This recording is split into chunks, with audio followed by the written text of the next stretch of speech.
otherwise. Welcome to FCPA Flash, the official podcast of FCPA Professor and moderated by Professor Mike Koehler. FCPA Professor is the leading source of daily FCPA news and commentary and the most authoritative source for those seeking to understand and apply the FCPA. To learn how FCPA Professor can elevate your FCPA knowledge, please visit www.fcpaprofessor.com. FCPA Flash is sponsored by the Red Flag Group. The Red Flag Group manages your integrity and risk profile, turning compliance into a competitive advantage. The Red Flag Group assists companies in developing and maintaining efficient and effective corporate governance and compliance programs and has a proven track record in providing integrity due diligence investigations in 194 countries.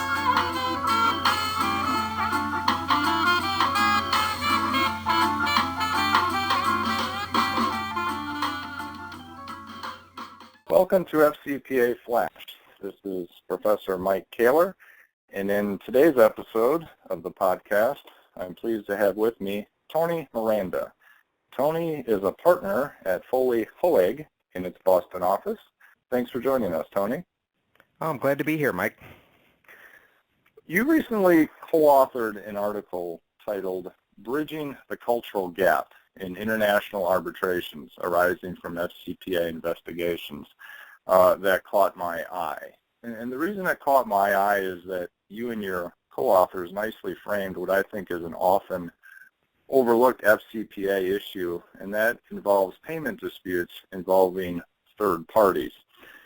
And you correctly note in the article that when red flags are present with third parties, best practices is to self-investigate and take internal corrective measures, including suspending payments to third parties. However, as you rightly note in the article, this may prompt the foreign third-party agent to initiate legal proceedings, often arbitration proceedings, to get paid. And that puts the company and I guess the third-party agent in some difficult positions, because if the company meets the expectations of U.S. regulators in the FCPA context, it would of course halt all payments to a third party that has red flags associated with it. But then if the company does that, it exposes itself to an arbitration brought by the foreign third-party agent. Rather long introductory question, I guess, Tony, but what motivated you to write this article? Well, Mike, it was really a confluence of three things. First, my colleague Daniel Schimmel and I have been involved in a number of FCPA-related investigations, including multi-jurisdictional investigations of anti-corruption issues involving regulators in other countries, where the company under investigation imposed a moratorium on payments to consultants until their investigation could be completed.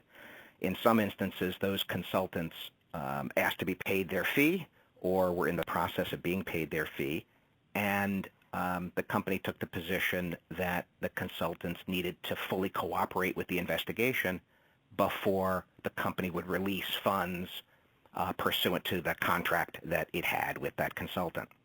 So that was one of the strands. The second is that... Which again, as you note in the article and for the listeners' benefit, clearly in most all cases, a risk-adverse best practices for companies that do have questions or concerns with their third-party agents.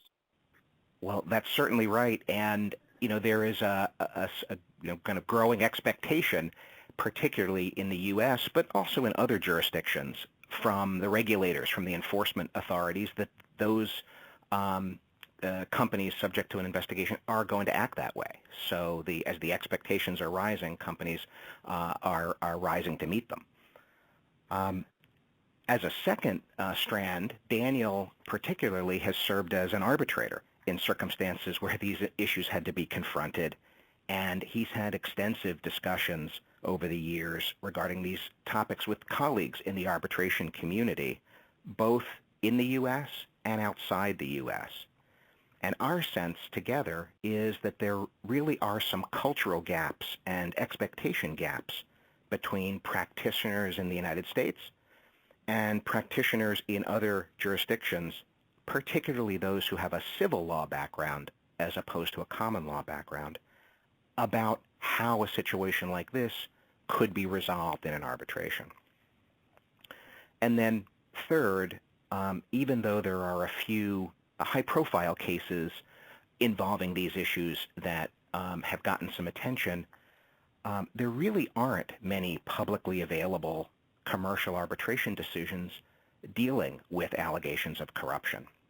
And this is a function of a variety of factors, but particularly that commercial arbitrations are confidential.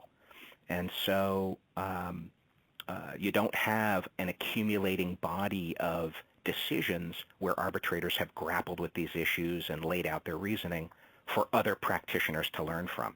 So we thought it important to, to provide a little bit of a platform to raise the discussion of these issues more broadly. Yeah, important indeed. And what I really liked about the article is it brought to light a topic that is seldom talked about for the reasons you noted. Obviously, most companies subject to the FCPA are focused on the Department of Justice and the SEC, and otherwise are attempting to act consistent with best practices. But I have personal experience on the issue you talk about here. I was an expert in a London-based arbitration a few years ago that really hit upon very directly some of the issues you talk about in your article. And as you know, there's very little public light shown on these arbitration proceedings because they are not filed in public court, and the decisions are not otherwise publicly issued. But a very, very important issue for companies and for foreign third parties as well. And one of the things you also note in your article is that corruption is often hard to prove, right?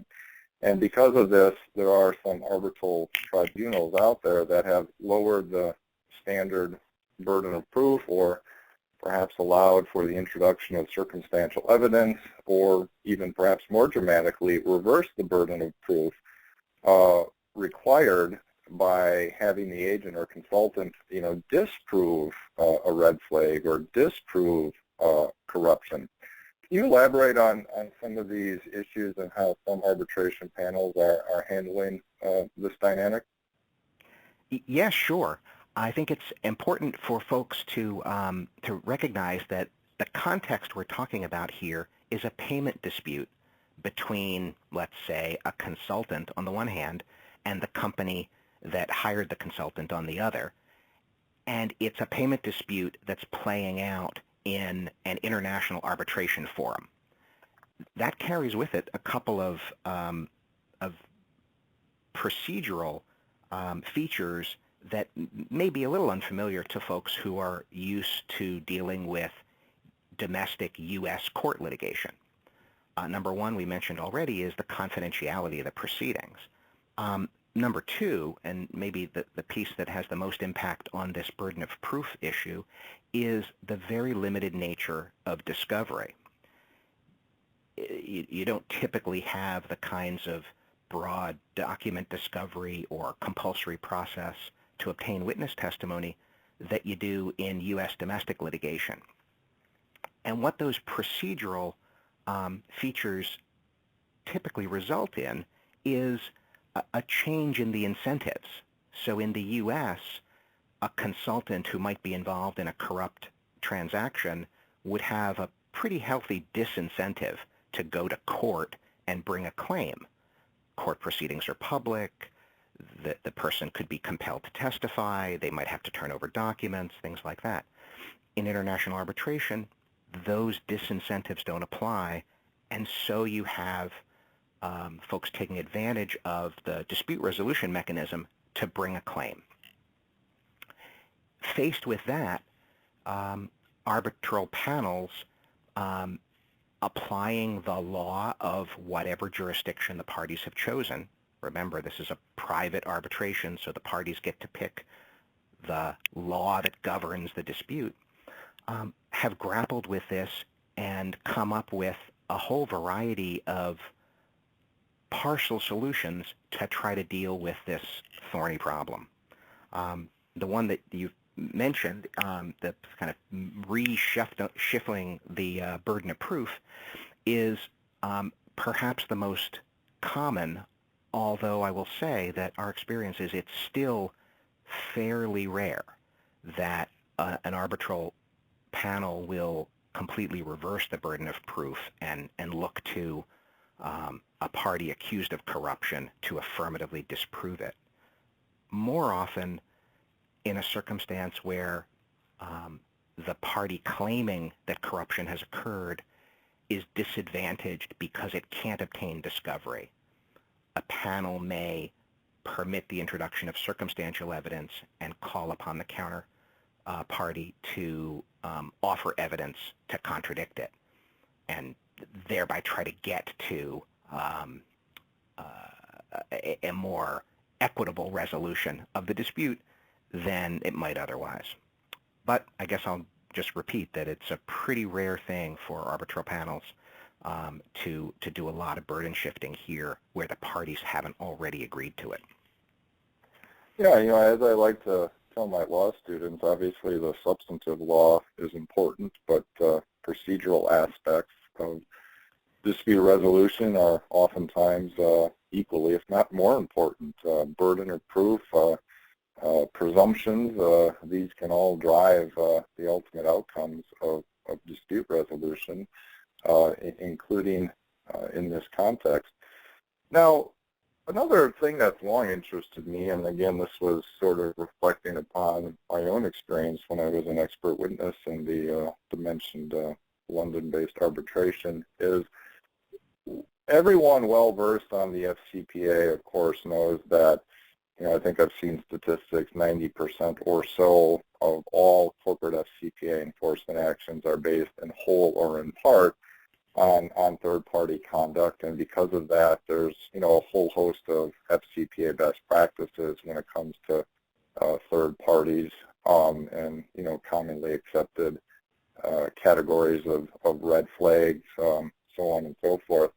I've often wondered, and I'd be interested in your insights on this as well, whether sometimes this excessive risk aversion, I might even be willing to call it paranoia, when it comes to companies engaging third parties, is really fair to foreign third parties. And then when you bring in some of these procedural aspects you mentioned in arbitrations, there is an open question as to whether this is really fair to foreign third parties, the vast majority of which, I think are honest and ethical people, notwithstanding, that there's obviously some third parties that have gotten companies in trouble. What are your thoughts on that, recognizing that, foreign third parties are real people too? Yeah, I couldn't have said it better myself. I think there is a real conflict in the mindset between risk aversion, as you point out, and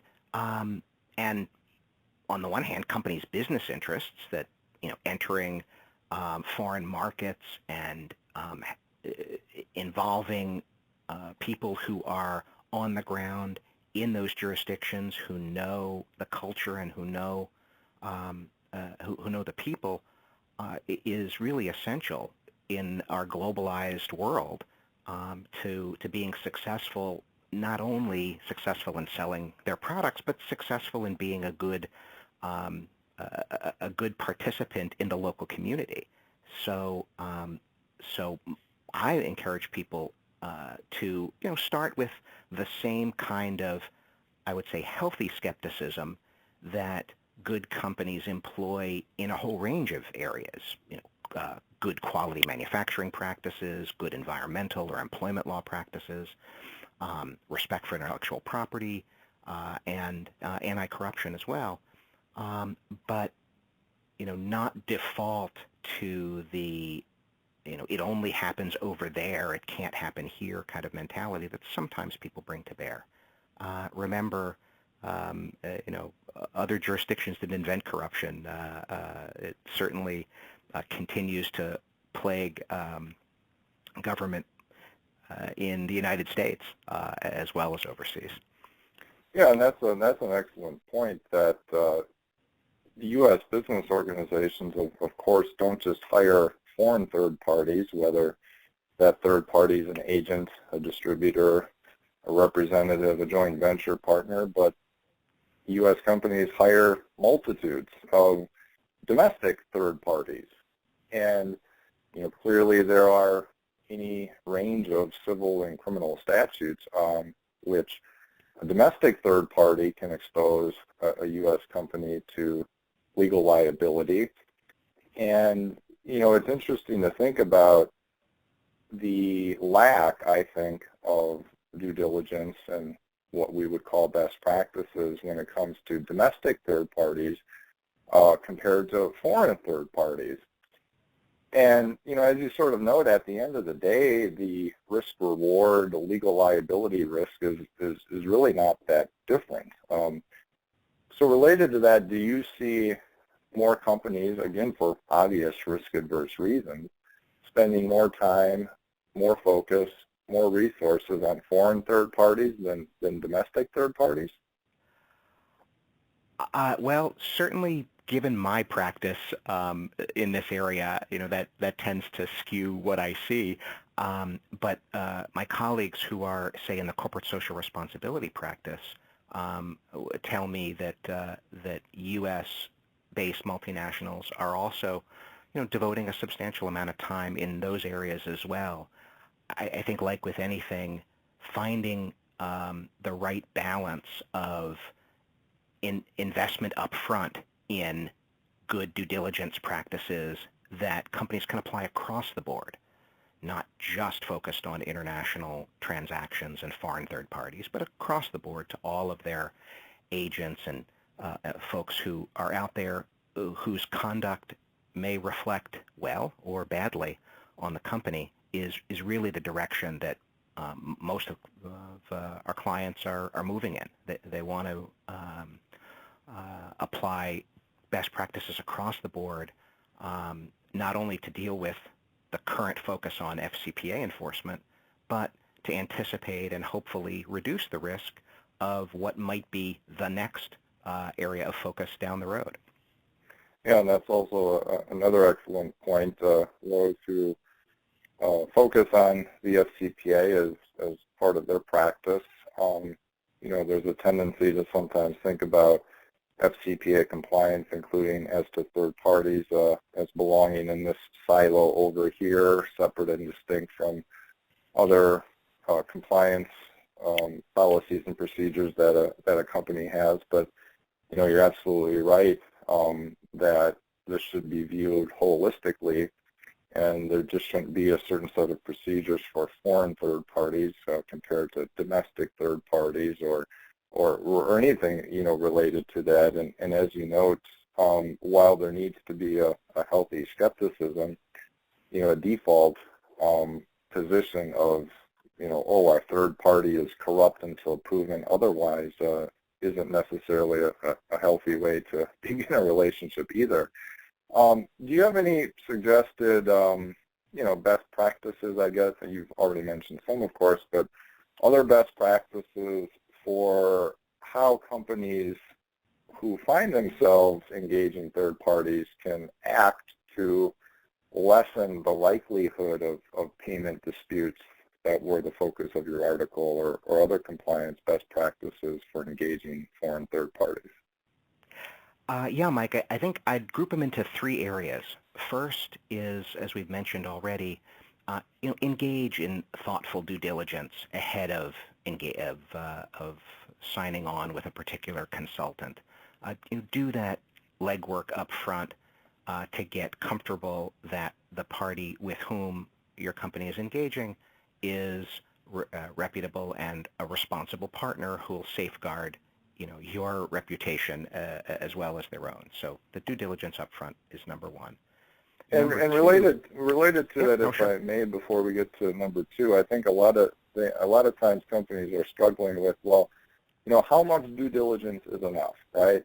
Because, the DOJ and the SEC have the privilege, I guess you could say, of looking at things with the benefit of hindsight and knowing which third party ultimately caused the company harm, just uniquely looking at that third party and saying I'll just, term the woulda, shoulda, coulda enforcement approach.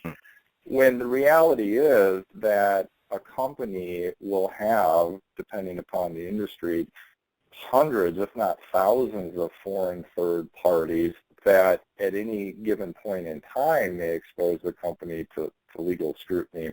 And you don't know which one of those it's going to be. So, how much due diligence is enough, recognizing that in a world of limited corporate resources, there can be hundreds, if not thousands, of third parties. Any insight or suggestions on that? Well, I guess I think two things. First is, and the DOJ talks about this quite a bit, is to focus on areas where there's real risk. So large relationships that are in industries or areas that have historically been a problem, things like that. Deploy resources where it makes sense to deploy the resources based on the risk. That's number one. Number two is to embed the concept of due diligence up and down the organization so that the people who are closest to making the decision about engaging a particular third party are thinking about this, the due diligence as they're doing it. It's a rare company that simply picks a name out of a hat for a consultant or an intermediate that they're going to deal with. There's some vetting process. Maybe there's a competitive bidding process. Maybe there's a long courtship process. Whatever the circumstances are, there are a number of moments of interaction. Often those moments happen at a relatively low level in the organization. Those folks need to appreciate the importance of paying attention for red flags, gathering information and documenting the responsibility of the person that they're dealing with, whether we're talking about anti-corruption here or whether we're talking about simply finding a good manufacturer to make your company's widget. Folks are paying attention to those issues. They just need to pay attention to this one equally. And you're right, DOJ will look in hindsight, but having a consistent process really does put companies in the best position to be able to, to show themselves off as well as they can. Yeah, and I interrupted you before. Some other best practice suggestions that you may have for companies engaging foreign third parties? Yeah, I think really the other two things that I'd mention are to build protections into the engagement agreement and have contractual provisions that require representations, that require the consultant to retain and provide records, that require the consultant to provide a meaningful proof of the services that they've provided, that require them to cooperate with internal audits or investigations, and that have provisions for suspension of payments pending investigations in the event that something were to arise, so that those provisions can then be enforced in a dispute. But having the provisions isn't enough, and one of the things we see in arbitrations is a distinction that arbitrators will make between contractual provisions that are core to the contract and contractual provisions that are just ancillary. If it looks like boilerplate and feels like boilerplate, there's the possibility that an arbitrator will not respect the company's decision to terminate a contract for failure to comply with some of that boilerplate. And so my advice is that if you've got rights to obtain documentation or to conduct periodic audits, then you really have to use those rights, invoke those provisions, and do it as an ordinary course of the contract, because otherwise you build up a course of performance where those provisions don't mean anything, and then an arbitrator might well decide that since you didn't place any value on them, they aren't going to be significant enough to permit a suspension or termination of payment. Yeah, regarding excuse me, go ahead. Yeah, no, I was just going to say, and in situations where, the concept of fairness here in these disputes is actually a little bit murky. We think of the consultant as being closer to the corrupt act, and so, not in a position to garner all that much sympathy. But arbitrators will look at the company that hired the consultant as the party that really benefited from the corruption, and they wonder whether it's fair for that company to receive a windfall by not being ordered to pay its consultant. So, fairness is a tricky concept here. Yeah, it certainly is. And, you mentioned audit clauses. There's that's a topic that you could devote an entire FCPA conference to. It seems like, because, from the DOJ and SEC's perspective, I've heard, you've heard, and no doubt our listeners have probably heard that, right to audit clauses is indeed a best practice oftentimes with foreign third parties, but yet the enforcement agencies said it has to have some meaning, and if you include it in a contract, well, you better exercise it. And if you don't exercise it, it might, with the benefit of hindsight, be a red flag. Well, yeah, right. There you're damned if you do, you're damned if you don't. I mean, it's awfully, awfully expensive, right, if you have thousands of third parties just to audit those third parties because a contract clause says you may have the right. Now, obviously, if there's red flags present, well, yeah, that's a different story. But any thoughts on the more specific issue of exercising those audit rights, even though best practices, of course, is to often have them in a contract?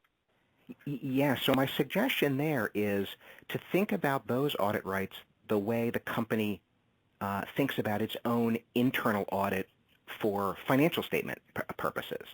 And there you don't necessarily have to exercise the audit rights in every contract, but if you have a thoughtful plan that calls on exercising those rights in a sample of the thousands of agents, and in circumstances where there's a red flag, then it's the audit maybe steps up so that in red flag circumstances you exercise, and then a sampling of the others, you can balance the limited resources and still be able to demonstrate that you've got a thoughtful approach to using your audit clauses and you really are exercising them.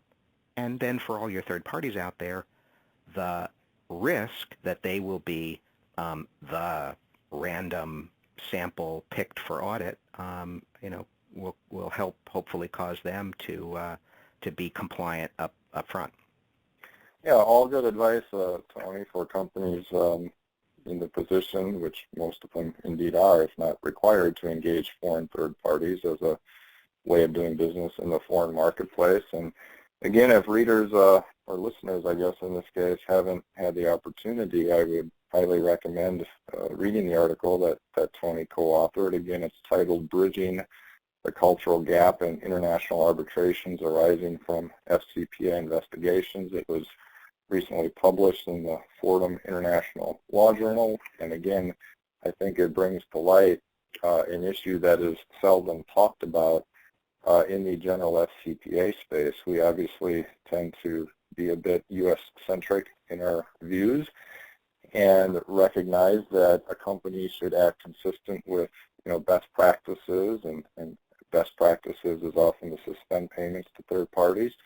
But as Tony explained, as the article elaborates on, there's a whole other universe that is then often triggered or implicated when that happens, and a universe that is seldom talked about, but a universe that has some very interesting and indeed difficult issues associated with it. So thank you very much for joining us today. Well, you're welcome, Mike. Thanks for having me. Take care.